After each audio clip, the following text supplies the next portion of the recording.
DJ Rupesh Surajpur गिरवाडन।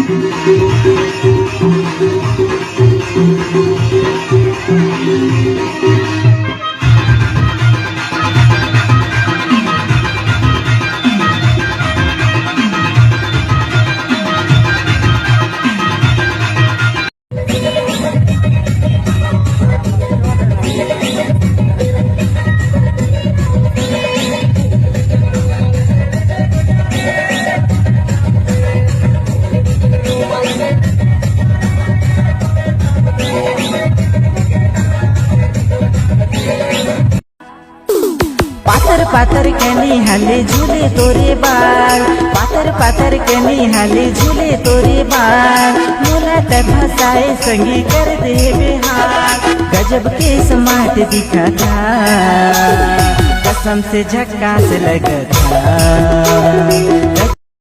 पानीच्या पाणी दिला करेला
DJ